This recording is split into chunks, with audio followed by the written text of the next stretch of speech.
What's up everyone, my name is Parv and I hope everyone's day just got a little bit better as you've just crossed paths with our League of Legends top 5 plays. We have some fantastic plays to show you guys, so please sit back, relax, and enjoy some of the best plays submitted by the League of Legends community this week. Starting off this episode at our number 5 play is Mick Thompson with some impressive moves. At the start we see him coming into the fight a little bit late as he shields to slow the 3 enemy players and then immediately EQs into his ultimate, dropping Vladimir and Shaka right after.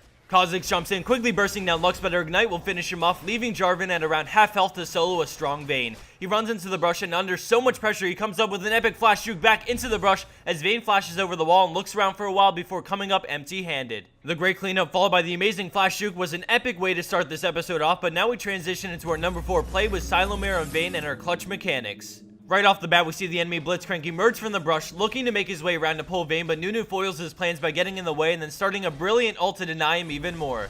We now switch our focus to Vayne, who gets on Caitlyn, dealing huge damage with Village Water in final hour, forcing Caitlyn to disengage, but Nunu flashes to exhaust her before she breaks vision. She comes out with barrier and Blitz pulls Vayne back, but we see her flash just as he knocks her up, allowing for the immediate auto attack and then tumble to finish her off.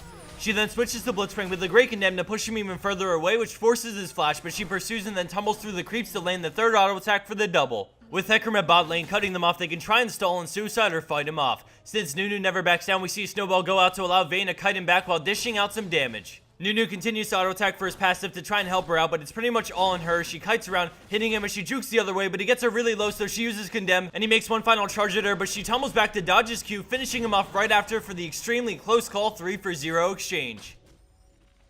Coming in at our number 3 play, we have Drake one-on-one on Lux, who at the start is caught out of position and is forced to run towards the enemy tower before she has no other option but to turn around and fight.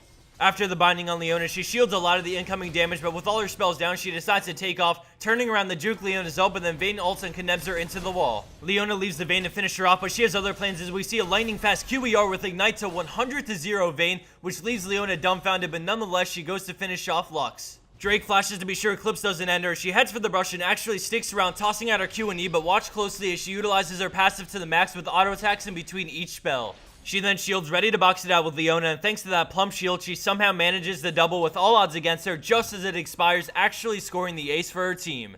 We're now going to shift gears on the style of plays. We head into our number 2 play with Razov 1AD on Leblanc, which focuses solely on an escape. I'm going to play the clip at normal speed and then break down the escape right after. Enjoy.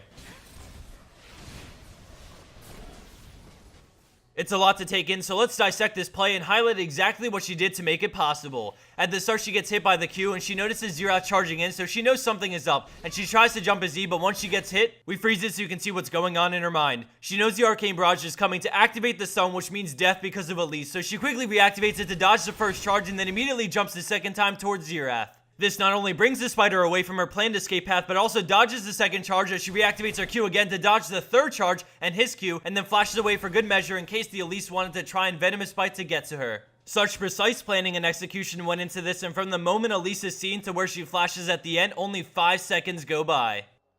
And for our number 1 pro play for this week, we have Adeorisk on Irelia, and something to note in this game is that she has a silver border as the 3 enemy players who appear in this fight contain 2 diamond and 1 platinum. We see her Blade Surge onto a minion to immediately stun Kennen, Blade Surging again and then popping her ultimate and Ignite as Lee Sin Qs, but she flashes it and then they collapse on her, but her ultimate gets Kennen so low with the help of the tower, which makes Kennen run away straight into the hands of the friendly Jarvan for the kill. She then E's Fizz and backs off, dodging Sonic Wave as Fizz goes for the kill, but she quickly makes a path with Blade Surge to peace out as the friendly Jarvan comes in with a slow from his shield. She drops a ward to see if he's gonna go for the Sonic Wave, and when he does, she quickly dodges it as well as the Fizz ult, and then he E's to her, but she stuns him again and gets the kill as she runs towards River, but reads Lee Sin and jukes back with a Blade Surge to make an epic escape come to an end.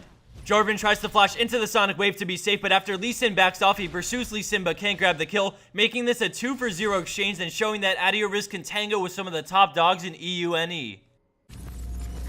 And for the bonus clip of the week, we have How Do I Cast Her playing on Ezreal. At the start, we see the enemy MF get really low, she runs back to base, and now we see Ezreal farming rates. And you may be asking at this point, where's this going? Why show this twice? And with those questions, I say watch his cooldowns at the bottom left-hand corner of your screen the second time I show the play, so you can see how well calculated this is as well as how ingenious this play really is. Remember, every time he lands a Mystic Shot, it reduces all of his cooldowns by 1 second. Thanks for watching everyone, and I'll see you back here soon for week 136 of our League of Legends top 5 plays.